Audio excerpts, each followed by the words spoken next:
So I've always considered myself to be something of a collector. Collect books, collect stories. Sometimes I think I just sit here and collect dust. Sometimes that's what happens, though. As a collector, one needs to be able to recognize almost immediately the value of something, or else something will slip through your fingers, something that you'll think about for the rest of your life. It wasn't the case. First time I met Mr. Toman when he came into my bookshop. I used to own a bookshop in Socrates, and that's in New York State. The first time he came in, it was almost like seeing someone that not only had I never met, but never expected to meet. Someone who seemed to exist in a closet, something that has been folded and put away, and even his clothes, even I'll never forget the wrinkles on his jacket that seemed to penetrate all the way through. Even the wrinkles seemed somewhat fabricated. He didn't seem like someone who came from this world. He walked up to the counter, and in his arms, I remember he was holding a small cardboard box, and in the box was maybe 10 or 15 CDs. And he gave a curtsy look around the shop. Like I said, I'm quite a collector, and my collection was ample. He took a look around and set the box on the counter and opened it up, and he said, "Would you mind selling these CDs for me?" I looked a few of them over, and they were all the same ones, so that ended that. So I asked him if he wanted to share in the profits, and he told me, I'll never forget, he said no. He didn't want any of the profits, and I thought that was strange, but it never really bothered me. If you've ever been to Socrates, you know that strange isn't something that's hard to come by. Anyway, I agreed to keep his CDs, and since I wasn't going to have to pay for any of them, I decided to crack one open and put it in the CD player.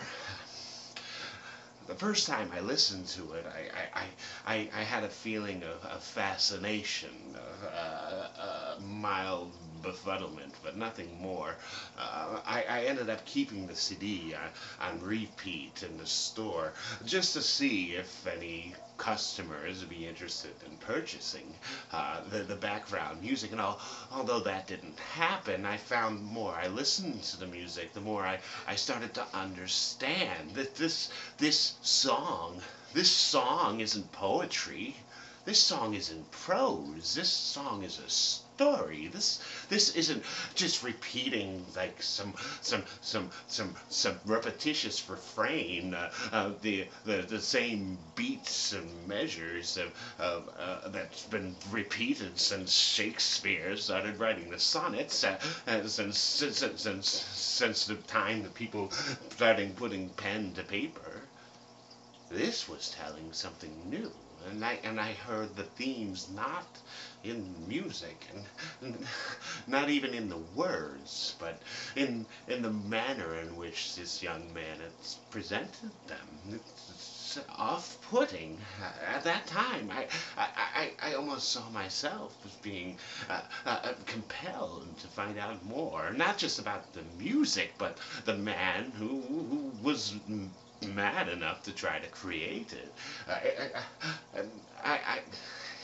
Like I said, I am a collector, and I wanted to collect him, and in a sense, that's what I've been doing ever since. I see myself as his biographer, something of a Boswell now. I never intended it to be that way. Although he didn't sell a single CD, I managed to keep them all myself. I see them as something of a trophy, a life trophy an encounter that, although I did not merit it, it's changed and inspired me ever since.